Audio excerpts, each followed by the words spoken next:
everyone, and welcome to our CWC Youth Empowerment Series. This is session 9 out of 10. And today we're going to be talking about stress management while transitioning to college. So we'll be having a panel of speakers in addition to someone who can give us some advice on dealing with stress moving into college. Our session for today, as Kevin mentioned, is going to be stress management while transitioning to college. So just some learning objectives that we hope that you'll take out of this session. Talking about what we know about stress management and wellness, how those relate together. Getting some advice from our panelists and our college counselors, as well as some personalized techniques that we can take with us in our future years. And before we get started, we just like to do a quick introduction of both Kevin and I, as well as our panelists and our members today. So hi everyone, my name is Aditi. I am one of the youth ambassadors for Crack the Wellness Code. I recently graduated from NYU and I'm planning to enter medical school next fall. In the past, I've delved into mindfulness-based stress reduction research, and I think that really opened up the idea of wellness. And Crack the Wellness Code offers many avenues for different types of wellness techniques. Hello everyone, my name is Kevin. I'm a third-year student at the University of Nevada, Reno, and I'm a dual major in biology and nutritional science. And I've always been really passionate about educating others, especially my peers and other youth members, just on different wellness practices. And I've always really been passionate about nutrition, so that's kind of the area of focus that I really enjoy. And Aditi and I have been putting on a lot of these programs aimed specifically towards promoting youth and promoting wellness within youth. So on to our panelists. I'm Manisha Puranik and I'm a college admission counselor for last 6-7 years. I'm doing this for last 6+ years. I was software engineer before. I worked in high-tech world for quite a few years. But when my daughter started high school, I switched to college admission counseling. I've done a certification course at Berkeley, and I'm really passionate about this topic, and I hope I'll be able to help you guys out a little bit more today. Thank you. Thank you. And then moving on to our student panelists.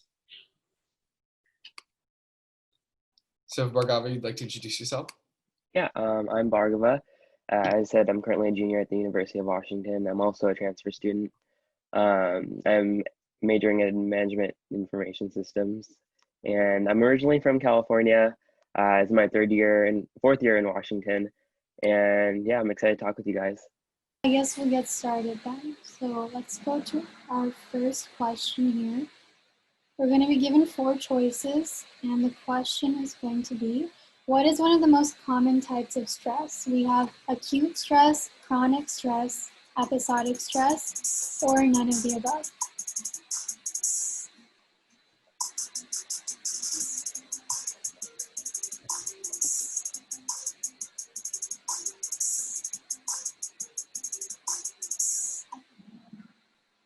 Yeah, so one of the most common types of stress is acute stress. So an example would be trying to finish a paper or study for a final exam. Chronic stress is something that goes on for a longer period of time. And episodic stress has to do with, for example, constantly putting off assignments or constantly getting stressed with final exams. So the most common type is acute stress. Let's move on to our next question. So this one is, what are some physical symptoms of stress? We have fatigue, headaches, muscle pain, or all of the above.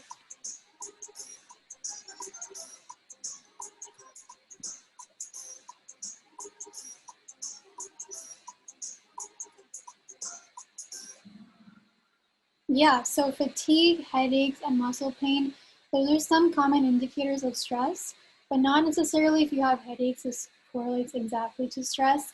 But some other areas are trouble eating, sleeping, or physical pain in our chest.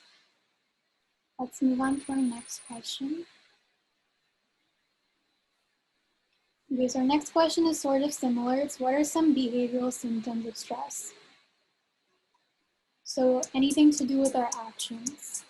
We have decreased physical activity, eating too much or too little, emotional outbursts, or all of the above. Exactly, yeah. So behavioral symptoms include all of the above, as well as sometimes decreased social activity. But again, having one or two of these are not indicators that you do have stress, but they are correlated to stress.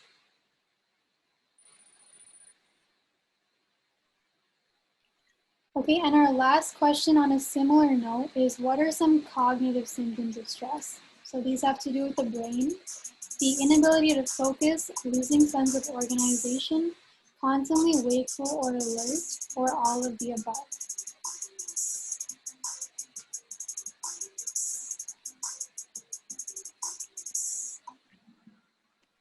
Yeah, so all of these are correlated to stress again. So inability to focus, organization, and being wakeful and alert are some things that we should pay attention to try to eliminate. Okay, moving on to a true or false question this time. Almost a third of college students arrive on campus with some type of behavioral health issue. Do you guys think this is true or false?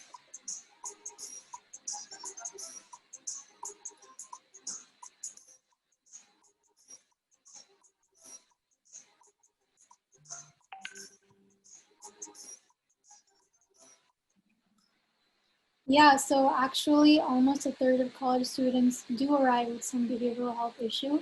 And this assessment is actually done by the World Health Organization. They have a mental health initiative. So this was taken across the nation.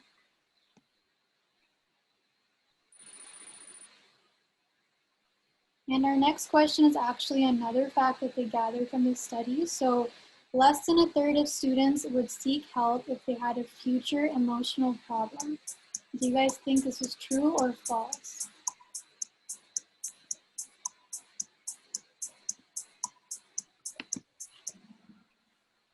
Yeah, so surprisingly, less than a third of students would not seek help. Less than a third of students would seek help. Although there is a rising demand for mental health clinics and mental health resources, some students don't wish to seek out these for many reasons, some of which could be stigma or logistical issues. Okay, and this is our last question. So what are some ways to cope with or prevent stress in college? We have getting at least 7 hours of sleep, understanding what triggers your stress, reducing caffeine consumption, or all of the above. Yeah, so all of you got this right. In order to prevent stress, all of these are great ways to try to tackle that.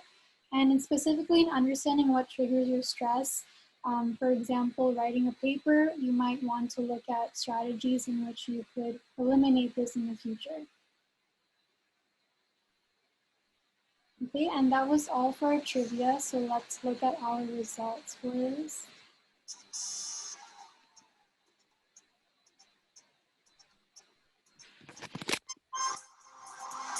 Awesome, congrats, Varun. And we will end the quiz here.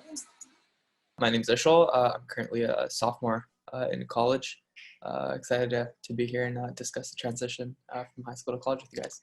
So now we're going to be moving into our panel discussion. So we have a list of questions that we've prepared, and Aditi and I are just going to take turns and asking them to our panelists, and then we're also going to receive Manisha's input on each of the questions. So our first topic is more of looking at the overall journey that you guys had from high school to college.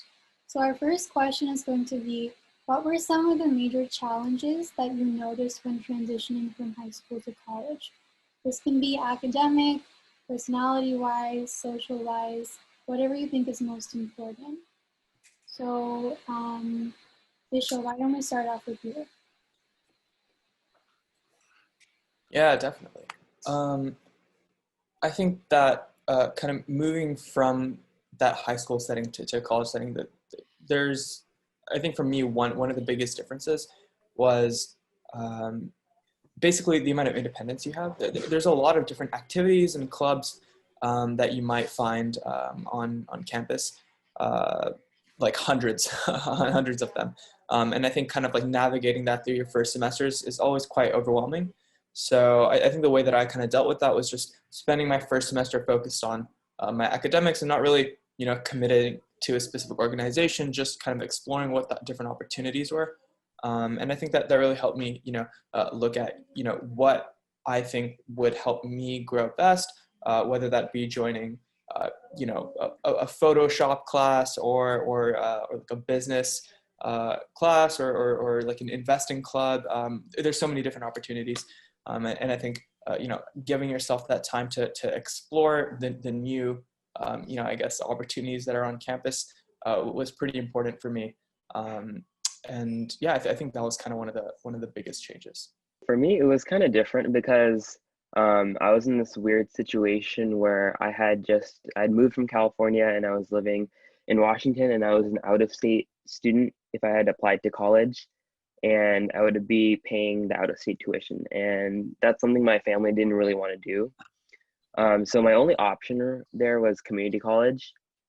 And transitioning from high school to community college was not all that different for me because there's so similarities between those two institutions compared to university.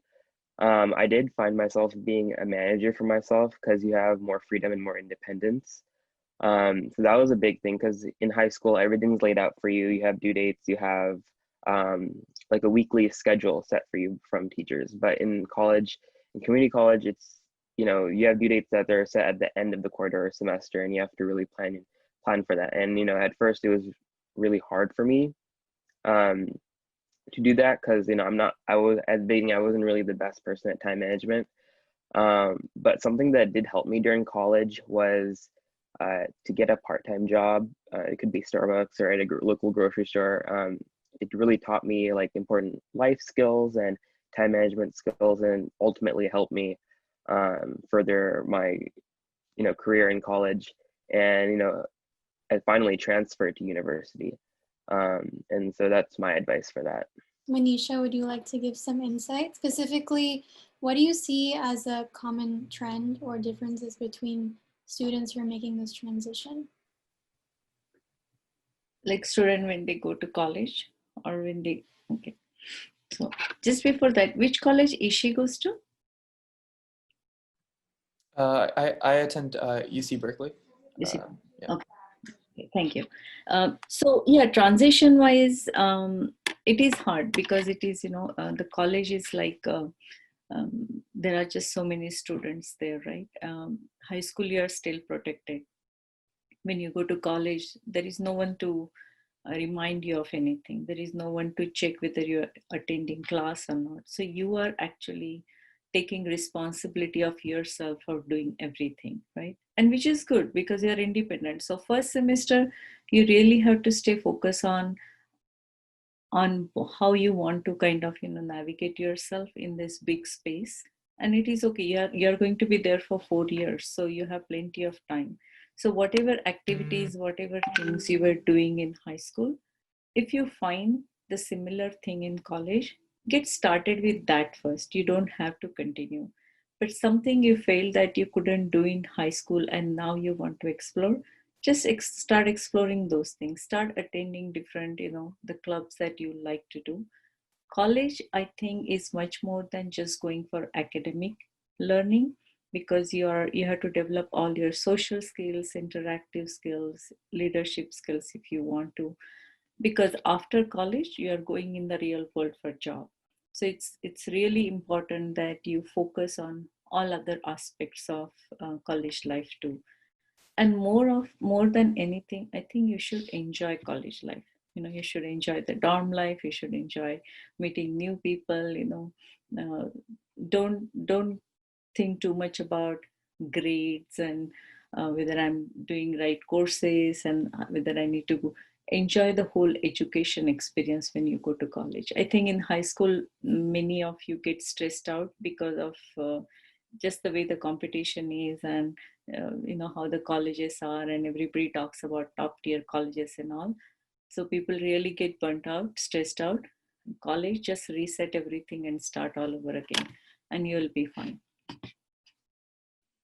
I think that was some great insight. And I really agree with the opportunity to explore, because I think when I first came to university, I thought, I was like, this is a fresh start. Everything I did in high school, no one's going to know about. I can come here and start pursuing different opportunities. So I think that's a really important piece of advice. And kind of moving on to our next question, navigating the college application process. So both to Ishil and Bhargava, what was that process like for you? What were some obstacles that you faced along the way? Bhargava, you kind of touched on how you had to, decide between community college or the university. And what was that whole application process like for you? Well, for the community college, there isn't really an application, because community colleges are going to allow anyone to come in. And uh, honestly, my things I had to focus on during my 2 years at community college was basically, work as hard as possible, because I'm not going to get the same college experience as someone who goes to the University of Washington or UCA San Diego or something like that. And so I really had to, reach out to people in community college. There's I think every college has a college counselor that you can go to and talk to about any problems you have, any like aspirations or ideas that you have for yourself or the future. And I really found that helpful for me, especially right before transferring to University of Washington. They really help you, plan out what you want to do, whether you're ready to transfer, and any other problems that you have even in life. And I guess I would touch on more applying for transfer, because I didn't really apply for any colleges when I finished high school other than community college. I would say tell students to seek out college counselors if it's available. I fortunately I had my family and friends to count on during this time, and because of the pandemic, we didn't have student services like college counseling available, and so that was kind of like left in the dark for me. But if it is available for students, I would tell them to reach out to these counselors or staff at the university you're trying to apply for or your current college. It really does help. They know what they're doing and they can really guide you in your college transition. Perfect. Yes, I think it's important to seek out those resources. And how about for you, Ishil? What was that process like for you applying? Yeah, definitely. I think, obviously the biggest part of that is the essays, right? You see the prompt and then you sit down and then you're like, okay, now what? And I think that, I spent a lot of time just like Googling, looking for, other people's essays and being like, oh, this person, they got into like this top tier school, can I just like kind of figure out how to make that work? And it's actually very tempting to do that, but I'll tell you right now, at the end of it, like at the end of my process, I could not take like even like a single paragraph or a single word from that person's essay, because it's really hard to be able to write about yourself and convey your story if you're using someone else's kind of experience, because they're always going to be different. So I think if if I were to give any advice on that front is, obviously starting as early as you can, just to be able to have that process of iteration where you can go through an essay, be like, okay, this is the story that I want to tell about my relating to the prompt, right? Whatever it is, being able to tell your story in that, and seeing, okay, does this actually relate to the prompt? Is there a better anecdote I can use? Because I'm sure, you might be doing different activities in high school and you want to talk about different ones, right? So being able to make sure that your application and each question gives, I guess, the best parts of you. And I think that kind of process is really important.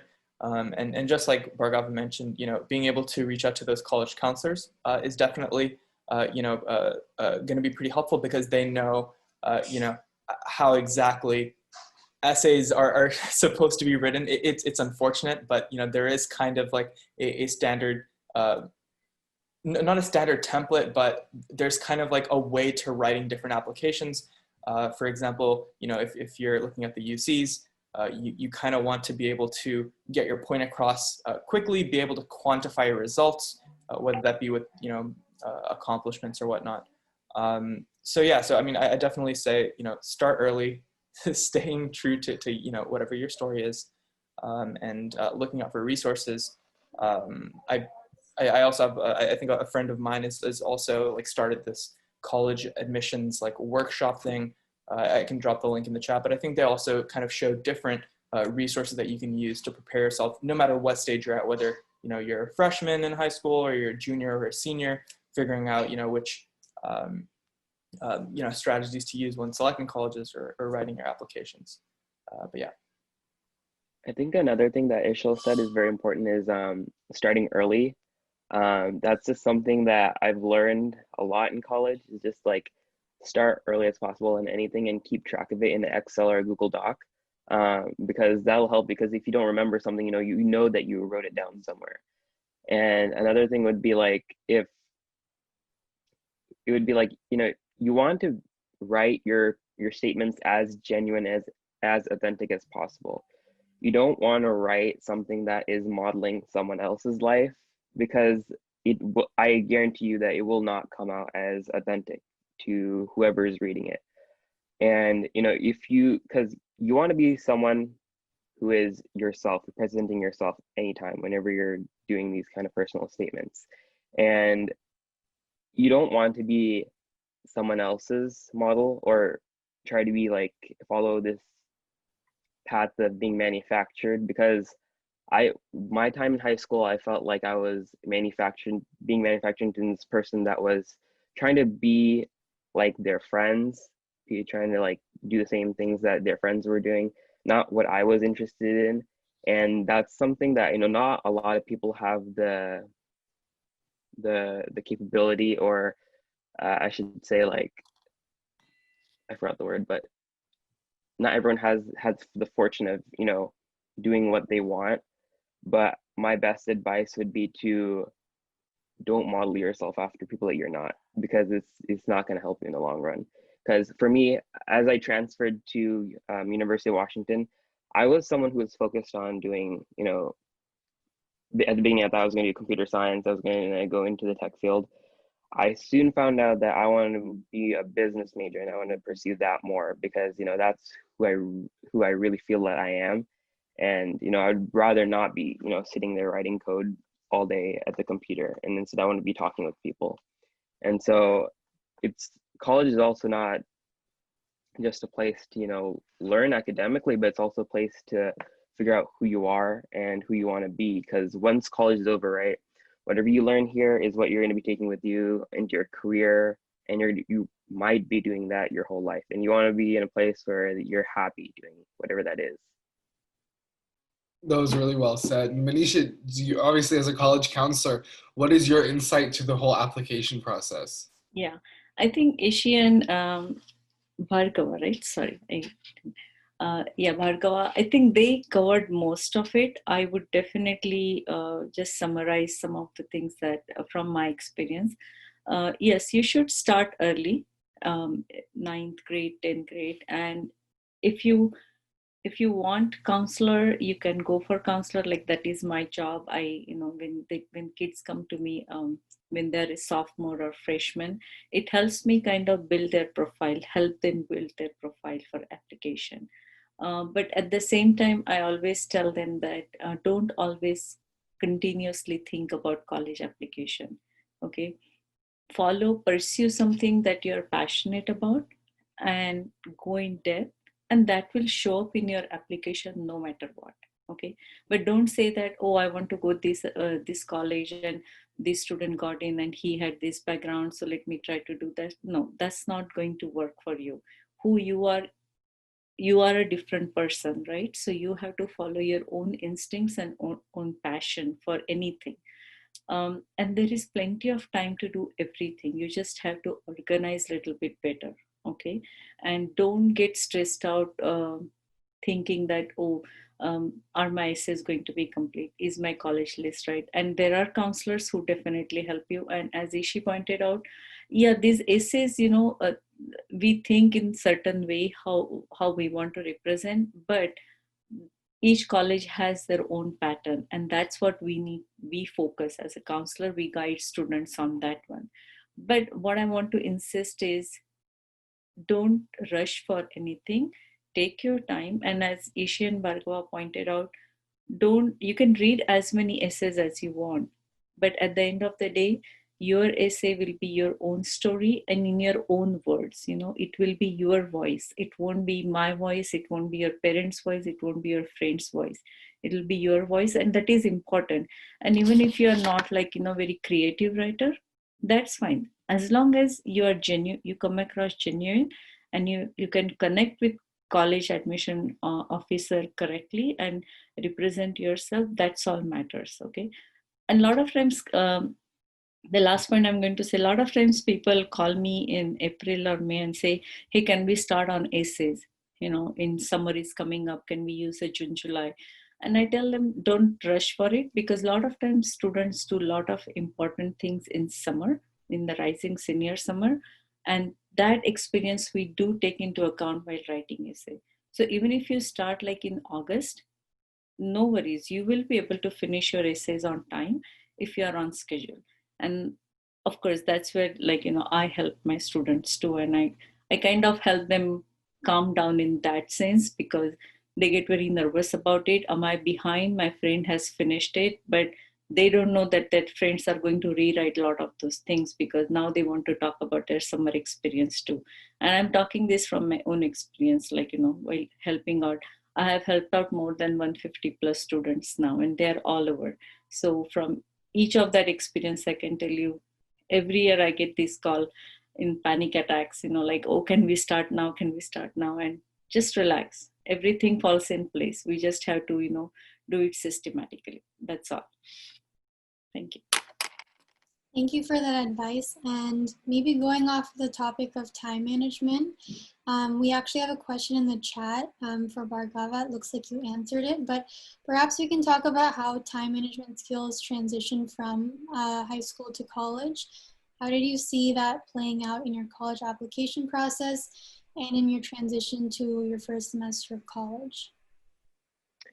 I personally was never a person that was, good with time and keeping track of things. And for me personally, going into college, where you have to basically plan out everything, and it's your responsibility to do everything. It was really different for me. So my first quarter, I really struggled with this, and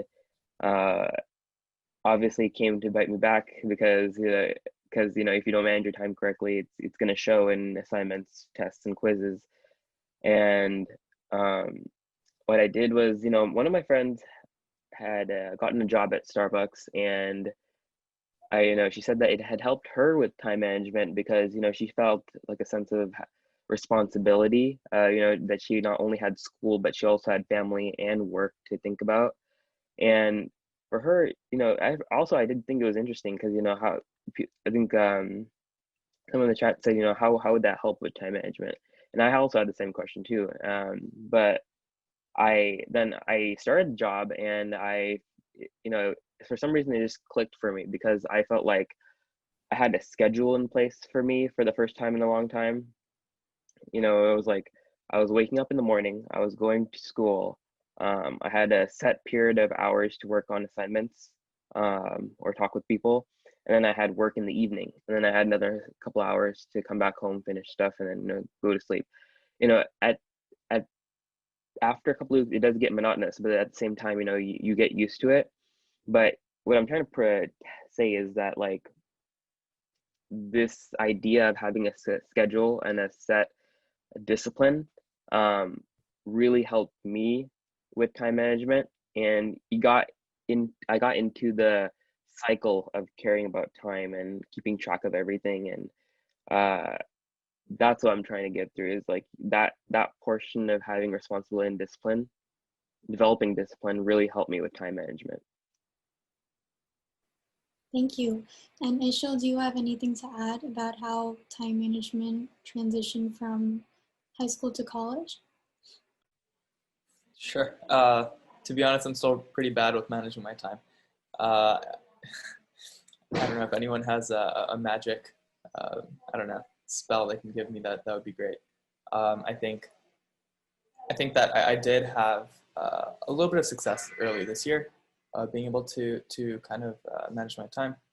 And I think that was mainly because I was able to, like exactly as Bhargava mentioned, was like having that routine, right? Like being able to like know exactly what you have to do, and then from there it's just a matter of doing it. And I think having that plan beforehand was pretty helpful. So if I'm not going to try to preach on this topic, but I think that's one of the things that I found beneficial in the past, and I think that especially comes into play, especially when you have your coursework, 4 different classes with test schedules and all of that. It's pretty important, and I think that that definitely helped me a bit. So maybe moving on, we'll now kind of talk a little bit about the social stress that goes along with college and high school. So I know that there is this topic of competition, particularly during the application process, talking with your peers about what colleges they got into, where they are in the timeline. How did you navigate those types of conversations?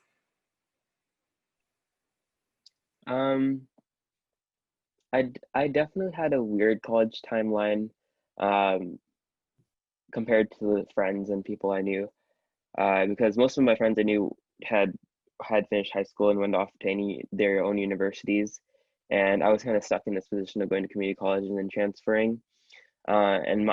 Even in community college, my time was really weird because I spent 2 years in community college and then I took a break and then I finally transferred to university. And it cost me a year, but you finish college when you finish college. There is no like limit on or like deadline on when you finish college. And the problem is that I see a lot of people pressuring, not just people, but also like family members pressuring that people need to finish college in 4 years. It's over, then you have to get a job and you go on with life. And that's really not true, because I feel like the average person spends more than 4 years in college. And I know it's also money related, that people can't spend that much time in college, but I was fortunate to have a year off where I was able to really figure out what I wanted to go into and what I wanted to I guess do as a career for the long run. And I would really suggest that, I would not suggesting everyone take a year off, but if it's possible to like take a break at least a quarter, if if you're able to, I would say that's a great idea, because it really helped me not just do things I always wanted to do that I didn't get to do, but also figure out what I wanted to do. Because the worst thing you could do, I guess, is transfer to college or start a major that you don't want to do, and then now you're stuck with this 9-to-5 job that you're not happy with. And no, that's just something I suggest no one do waste their money on. Waste their money on a degree that they're not happy with. Find something that you're passionate about. I think I might have gone off a little off topic with the question, but yeah, that's my advice for that. Thank you. And Ishil, do you have anything to add about competition or how you dealt with the stress during college application in general? Yeah, it's hard not to kind of get caught up in that loop of, oh hey, where'd you get in? Oh my gosh, the app comes out in like 10 minutes. Let's all refresh our phones every second until the app comes out. So yeah, I mean, I think there was a lot of that, especially when students got their decisions early. That it was kind of like, oh my gosh, I don't have any decisions yet. I'm stressing out, and I think looking from looking back on that time, I think that I was pretty fortunate with kind of just like I felt that like I should not have worried about it as much. I think, like once you've submitted your application, there's really nothing that's gonna, change the outcome at all. There's just no way. I mean, of course, don't mess up second semester senior year. You have to keep those grades up. But besides that, there's really nothing that's going to change it. And so I think kind of accepting that and, try your best not to, get caught into that cycle. But also just changing the mindset, right? Like it's not really more of a competition. It's, I guess, a celebration of achievement, if you will.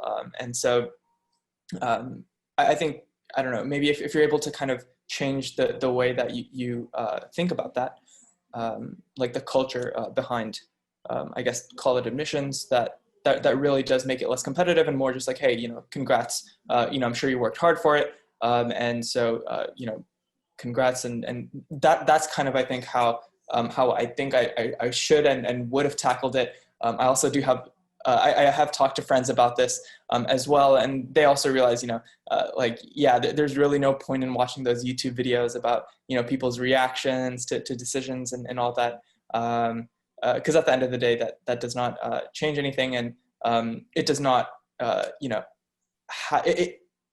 decisions that you get and the colleges that you get into have no correlation to, your value as a person, or anything to that effect. So. Yeah, I know that was kind of like an escapee answer, just saying don't worry about it, but that's all I got. And I just wanted to add to this because I think you bring up a good point that it's those last few months of senior year of high school get really stressful and competitive just because you're trying to one up the people around you. And I think especially the majority of us growing up in the Bay Area with a lot of Indian backgrounds, like that's a lot of what you're surrounded with, and you're surrounded with that mentality a lot. And I think, for me personally, I decided that I didn't want to apply to any major California schools. That's why I went out of state to like right over the border to Nevada. And I knew that my journey would be completely different, and understanding that everybody's journeys are going to be completely different is what alleviated me of a lot of that stress. I knew a lot of my friends who got into really, prestigious schools, and they perpetuated that stereotype of everyone in Monte Vista going to those schools. But I knew that for me, what I wanted to do was different from what they wanted to do. Our paths in life are different. So just, I think reminding yourself of that is something that's helpful in combating that specific kind of stress. And, at the end of the day, you're all going to be on the pathways that you're going to be on. So there's no point in kind of stressing out about, oh, this person got there and I didn't get in. It'll work out. It really just works out. And I think another thing a lot is telling people early who are coming out of high school is that please focus on yourself. Don't focus on other people. Setting yourself as watching other people as the standard that you should be at is not healthy at all. And it's not going to lead to anything good for yourself, because you're going to find yourself checking on people too much and not checking on yourself. And you have to start caring about yourself and your own well-being to find yourself in a good spot. And another thing I want to say is that for people who are financially strapped, from my experience, I think that community college is not a bad choice for the first 2 years, or even in general, because community colleges are really important all across this country. And I feel like me coming from community college and then going into university, I find myself in a better position, not just financially than compared to my friends who took on student loan debt, but also academically, because I feel, not just having learned similar classes in community college, but also coming in, putting in the work in community college and finally coming into university, I find myself easier to adapt to the university life. Obviously right now it's a pandemic and not many of us have been on campus, but I just want to be vocal about community college is not a bad option, and honestly, after high school, really no one is checking on you, and no one is looking at what you're doing, and you're charting your own path, and it's best to find out what you like to do. One thing I'll add is looking at it from a different perspective. since I've graduated and I've started working, so I'm sort of on the other end of that transition. But like, I mean, there's people at work. First of all, like you're not going to know, like, did this person go to MIT or did this person go to community? You're not going to know. But even so, there's people from everywhere, right? And like at the end of the day, they've landed at this one common path, right? So regardless of how they got there, where they are at this point in time is the same. And so essentially the point there is that you can still shape your path, regardless of how you get there, like Bhargav mentioned. So that's one thing that sort of puts you at ease when like you get certain admissions and you know you're not completely happy with them and stuff like that.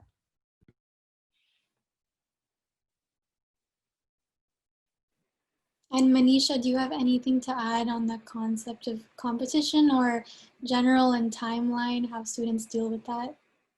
Yeah, there is a lot I can talk about it, but I won't take your too much time. But one thing I have to say that we live in Bay Area and there is competition. And on top of that, there is parents' anxiety in whether, especially if their first child is going to college and they're not familiar with the college system here because, you know, they grew up in India and stuff like that.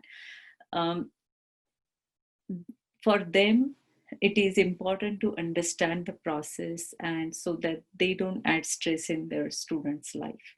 Okay, so when I do my counseling to student, I always say that I want parents in the first meeting also, because I talk to parents also, because invariably, you know, they will, if the student is junior and comes to me first time, and if I say, okay, what college do you have in mind?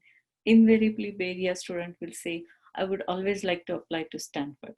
Okay, that is a very, very common answer. And then I have to sit down with all of them, look at the profile, tell them what profile you need here, what is your strength, where you will succeed, and that whole process is very important. You know, I had students in the past where the parents will come for the meeting, you know, and they would come and sit there, and I did not stop them, and I told my student also not to worry about it.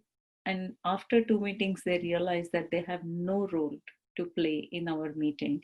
They are just sitting there, and they realize that what I'm talking with student and what student is communicating with me, we can figure it out what to do with college process. And then they disappeared from the scene, and that is a right way to, I mean, I respect their anxiety too, because I understand where they are coming from, because I have 2 daughters who went to college too, so I know exactly.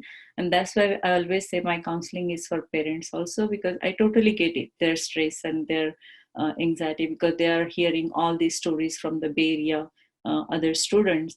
But it's important to stay focused on who you are and what you want to do, and not get caught up in this whole, you know, competition thing. There are 3,000 colleges in USA, 3,000. You will get into one of the best college, good college. Don't worry about it. It's okay if you don't get into, you know, some of those famous name colleges, but other colleges are there who will give you equal opportunity, good education experience, and your skills will be marketable, because at the end of the day, it comes down to you, how you want to shape up your life, right? So don't get stressed over the application process. It's not worth it.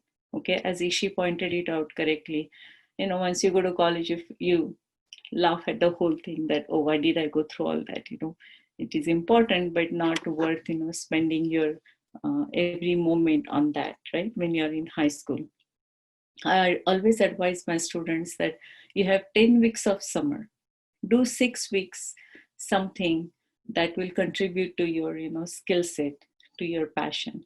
But 2 weeks or 3 weeks, just enjoy yourself. If you want to travel, travel. If you want to just play video games, you can do that. Just relax, because after all, summer is there for you to refresh your mind and get fresh start, you know, with the new year. And that really helps, you know, that really helps. So don't get stressed out like, oh my God, everybody is doing something. Am I not doing enough? No, 6 weeks is good time, 6 to 7 weeks. After that, 2 weeks, just take it easy, enjoy yourself, and that will help you more. Thank you. Thank you. Thank you for your insight. So we do have a question. So it was mentioned earlier in the presentation that many students have a hard time to select the colleges and taking the application. How is the system/process here in the US for applying to the colleges? Does the college selection determine the placement/acceptance for future jobs? So I think this question is kind of asking, how does where you go affect what job you get later in life, and kind of what the system is like. I think the first question is a little bit more broad, so I think focusing on college selection determining the placement of future jobs. Does anyone have anything to add to that? I think that it's, if you go to MIT, Stanford, or Berkeley, it shows the employer that yes, that you went to this institution that's highly regarded, and it might correlate to a better job placement than someone who went to another university, and say NYU or Syracuse or something like that. But at the end of the day, what I found out is, especially in my community where the University of Washington system and in Washington State, is that like the companies here like to hire people who are from the colleges in their own state. And so the only advice that I could say is that I don't think, in my opinion, that college selection will determine where you go for a future job, because I have a friend who just graduated from University of Washington, not the main campus, but the satellite campus at Tacoma. And she was majoring in business administration, and now she works at Tesla. So I'm not saying that that's the path for everyone, but I feel like anything is possible, and going to one college will not determine anything about your future job. I think the most important part in the college life is what you do with, I guess, internships, the connections and networking that you do. That will be the most important than where you go for college. That's a very good point, Bhargav. I think we kind of mentioned it earlier too. It's about you, not necessarily where you went. So like depending on, so Manisha mentioned it, that you have to do other things other than just academics, so that you understand how you can market yourself in a really great way to wherever you decide to go in whatever sphere of the workforce or wherever you'd like to go. It's about what you do instead of necessarily where you are. And I'll make a point about placement and acceptance. It also depends on what major you're going for. Okay. For example, I'll give you an example. If you're going for computer science, there is just so much demand right now for computer science jobs that if you go to San Jose State University, for example, and get your degree from there, and let's say you apply for a job and someone from CMU applies for computer science, for that position. Yeah, sure, maybe CMU student might go from for like 1 or 2 rounds of interview, and San Jose State student might go through 3 or 4 rounds of interview, but they land up at same place, same position, same salary level. Okay, I have seen that happening to my students also. By no means I'm saying that going to renowned colleges is not like, I'm not putting them down. Of course, they have their own merits and stuff like that. But what I'm saying is, if your major is such that, look at the college that fits better for your major, rather than going after names or will I get a job after this or not. Okay, everything will work out. But choose a college where you can connect well with the campus vibe, and you think you can grow in that environment, and you will get a good knowledge for your major that you want to pursue. Okay. And a lot of times kids go for one major in college and they like something else and they change to that too. So that is also always an option. So don't get too caught up in this thing whether I'll get a job or not. Think what you want out of the college experience. Yes, perfect. Yeah, I definitely add on real quick to that. Like I'm studying computer science at Cal, and the process is really more catered towards your skill set and your knowledge, not really, which school you come from, especially, I've seen this with my friends. A lot of them, it doesn't really matter which college they're from, whether they're from UC Riverside or from Columbia, wherever it is. My friends, they already have job offers. I don't have a job offer for next summer. I still have to, prepare my, coding interview skills and keep applying. So just to give like an anecdote as to, I personally, in my experience, it has not been that way. But yeah, so there's definitely not like, if you don't go to these colleges, you're not going to get a job. I think it's really not like that, specifically for computer science, in my experience. Thank you. And unfortunately, it looks like we're out of time for this session, but we just want to thank all of you again for joining us as our panelists, Manisha, Ishil, and Bhargava.